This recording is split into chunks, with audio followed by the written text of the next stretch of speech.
So they divided Nigeria into 36 states, the country. And each one of those states have a governor, which is like what they have in America. So about, I don't know today, but at that time so out of the 36 states, 16 of the governors were architects. That was their background. So I'm with an architect. So the minister is an architect of housing, and that's why I was in Nigeria. I'm with his 2IC, who's an architect. And so we're driving around Nigeria to see these other architects in his states, okay, the governors. And so the ministers wrote me this letter that gave me free pass in Nigeria, because you don't go anywhere in Nigeria without a pass. So anyway, we're traveling, and we're driving down the road, and I see these women sitting along the road with a big mound of tomatoes, selling tomatoes along the road. Now, the architect next to me was trained in America, in Chicago.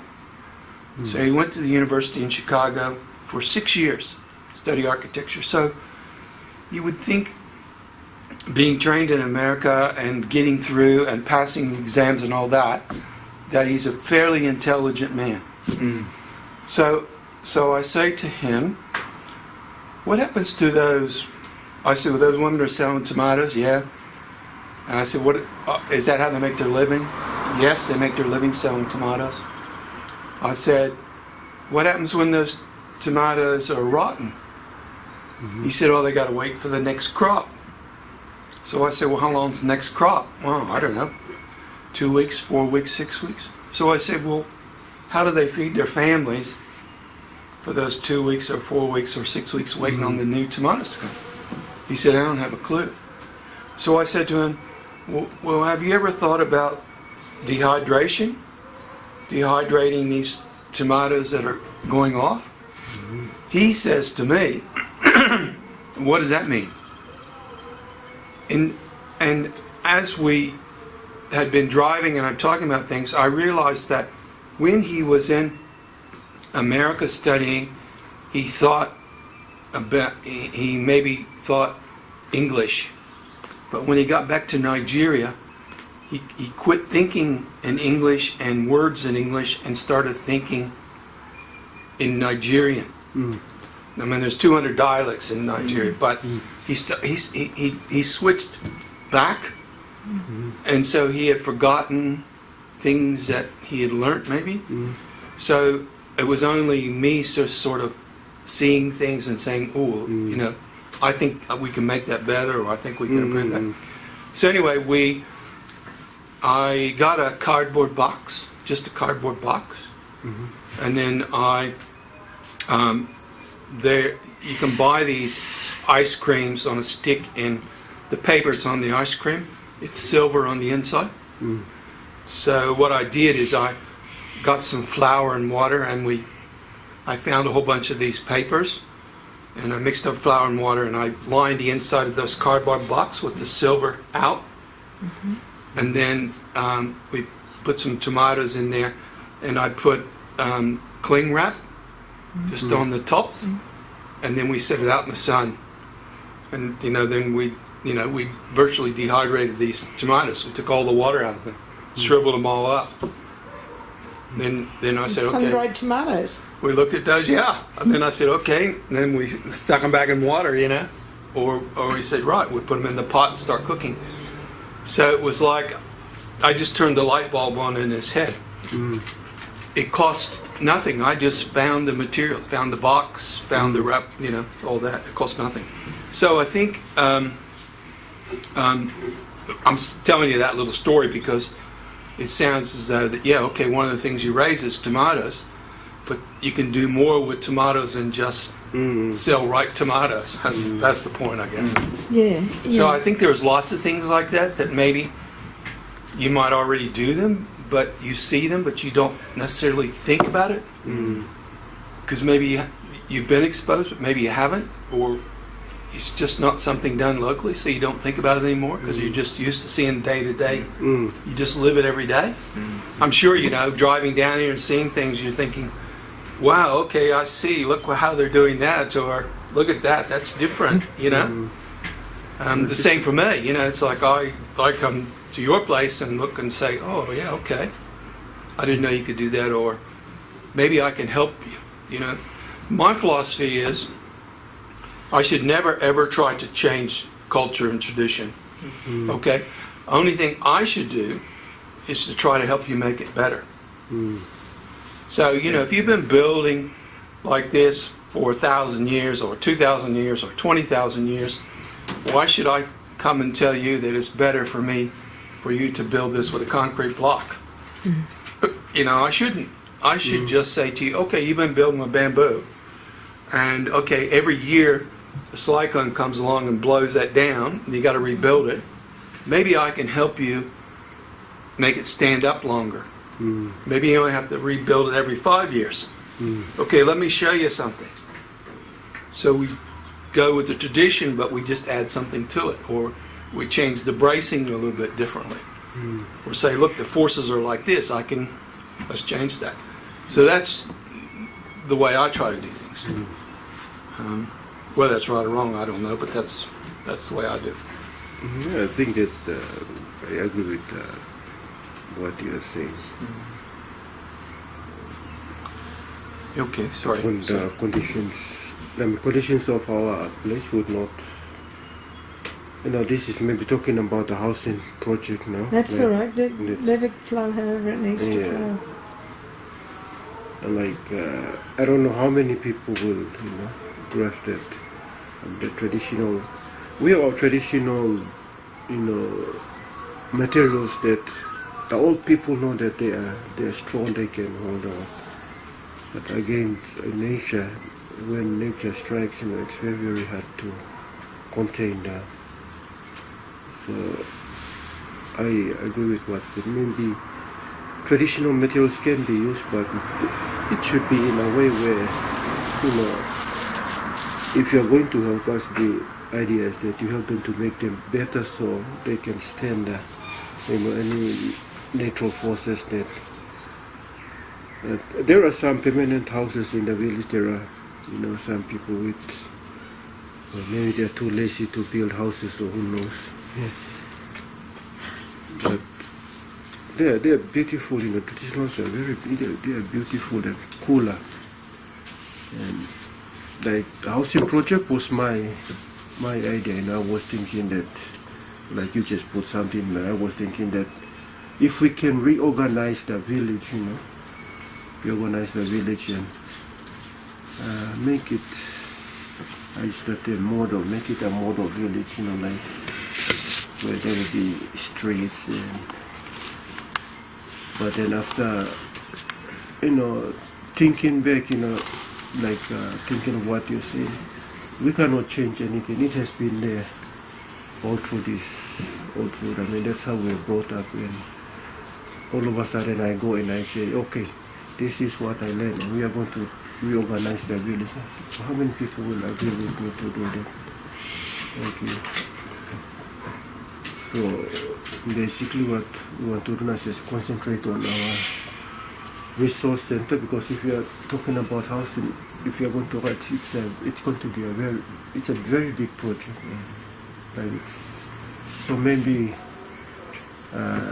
we'll leave that out. But we will start, as we said, we have nothing. You know, we are just from scratches, and we are just, so maybe we'll start with our own immediate needs in the association first, and then after we establish ourselves and see how we go, then we can think of, you know, other things that can come later. You know, so our more main thing is now we want to concentrate on our resource center. And we are so passionate, want to get it off, but the problem is, you know, Yeah, of course. of course. Well, possibly, actually, the resource center might be a real incentive for housing, in that if the resource center is designed properly And the materials used to build this resource center are sort of new concepts to people.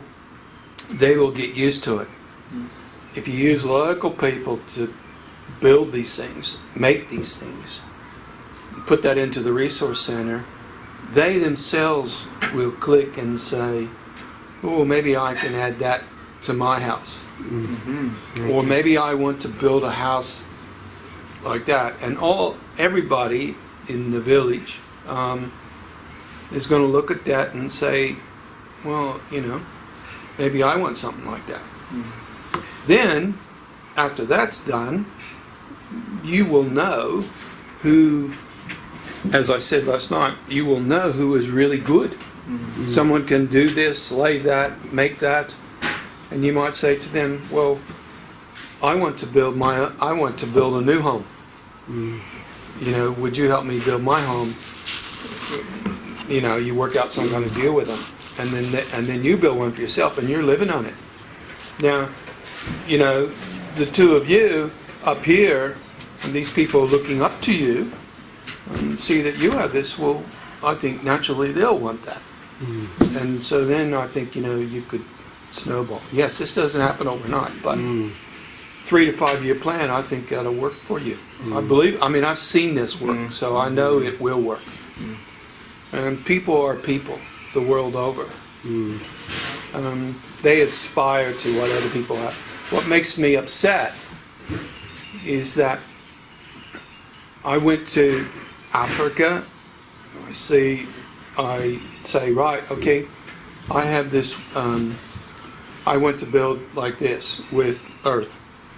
And the chief says to me, the tribal chief says to me, we've been building like that for thousands of years. Look there's a round oval, there's all earth. I said, yes, that's true, you have. And so he says, what do you have new? For me, nothing. You have earth, that's earth. Same thing. I said, no, it's not the same. And so I said to him, every year, the women, not the men don't do any work because they're warriors. The women do everything. Women get out there every year and put new mud on there because the rain comes, washes away, all that kind of thing, right? Yes, well, that's what they're supposed to do. I said, well, maybe they could be more productive raising food or gathering food than spending time, fixing their house. So he said, yeah, maybe. So I said, okay. So he said, but still, that's no good. So I said, okay. Well, what do you want? He said, oh, well, we want what the white fella's got down the road. A concrete block. A concrete block house. Because he's got that big concrete. That's what I want. I aspire to what he wants. Now that I'm free, and no longer down here, he's up there and I'm down here. Now I'm equal. I want that concrete block house. I don't want your earth block. You go away. That's no good. I live in earth. You got earth. I want concrete block. So I said, okay, what I have is better than concrete block. He said, no. I said, yes, I prove it. So I said to him, you get one of your people here. So he, summons the person. I said, you go and get me 2 20-liter buckets. So they come with 2 20-liter buckets. I said, okay. Give me 1 concrete block, and here's one of my blocks. I said, fill those buckets with water. We filled those buckets with water. I put my block in there, put the concrete block in there. I said, okay, every day, you tell your man, top those buckets with water. Don't let them dry. They got to stay full. It's okay. So I'll be back in 30 days, 1 month. So I came back a month later, and I said to him, okay, now you gather all your people here. So 1,000 people or so come. And he's sitting where,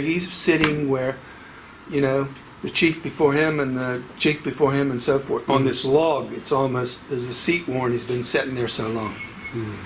And he's sitting there, in his leopard skin and all that kind of stuff, tribal stuff, right? And he stands up, and everybody's quiet, and he's speaking to them in language. And I said, okay, let me show you. So we pulled the concrete block out of the water, and I had with me a little tomahawk. So I broke the concrete block in half, opened it up, and in the thickness of the concrete block, it was all wet. It was soaked with water. You would expect that. So I showed it to the chief. He looked at it. Yes, he felt it. Then it went out to the masses, right? I then pulled the earth block out and struck it in half and opened it up, and it was completely dry inside. So he touched it, and he held it up to the people, and there was this incredible roar come over the crowd. And then it went out there, and people were breaking it apart, and they just couldn't believe it. So I said to him, now every year you have to do that, but if we build with this or use what I have here, then you won't have to do that anymore. And this will be here for another 1,000 years. So just like that, I won out all those people. They all wanted to build houses. Now all I did was use the same soil they used, but I went to, there's an oil refineries in Durban, South Africa, and the crude oil that comes off of manufacture of diesel fuel, they've just pumped it out in the ocean. So they captured it, and we put it into tanks like this, and they delivered it, gave it to me, and we mixed that with the soil, and it made it completely water resistant. So so I didn't change from earth. I just added something to it, and it didn't cost anything.